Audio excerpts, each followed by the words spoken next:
Nagpagawas na og executive order ang lokal nga kagamhanan sa Cagayan de Oro City kalabot sa pagkuha og impormasyon sa mga magpa-swab test.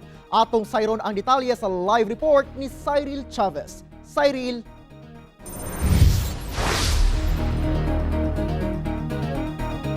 Yes, Argel, tumong sa maong kamanduan nga mas mapadali ang pag-contact trace. Kinihuman nga daghan ang nagpositibo sa COVID-19.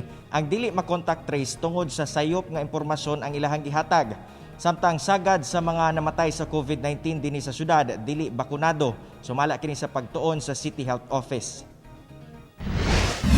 Gipagula na sa Cagayan de Oro City LGU ang Executive Order No. 99 nga nagmando sa tanang laboratory testing center sa syudad nga mas pahugtan ang pagkuha og impormasyon sa mga pasyenteng magpaswab. Kinihuman nga sa pagsubay sa City Health Office, miabot nga to sa sobra gatos ka mga pasyente nga nagpositibo sa COVID-19 ang dili ma-contact trace tungod sa sayop sa address ug contact number.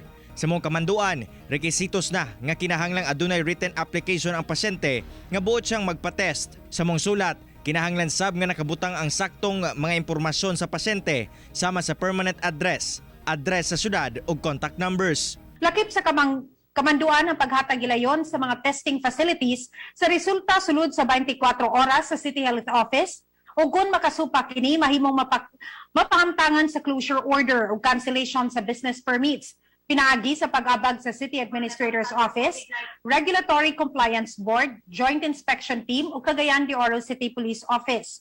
Samtang nakasinati og pag-ubos sa mga kaso sa COVID-19 sa syudad sa milabayng mga adlaw. Sa dato sa CHO, niadtong Agosto 16, 1,060 ang pinakataas nga weekly cases, samtang 151 ka mga kaso ang pinakataas nga daily cases.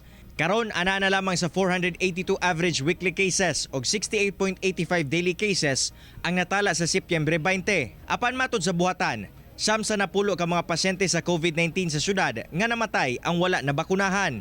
Sa kinatibuk ang ihap sa mga namatay nga anaa sa 818, 741 o 91% ang wala na bakunahan. Busa, padayon ang panawagan sa otoridad sa publiko nga magpabakuna na.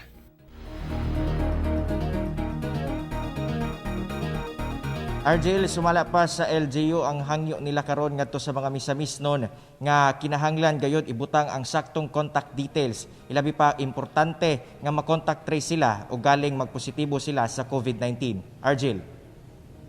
Salamat og amping Cyril Chavez.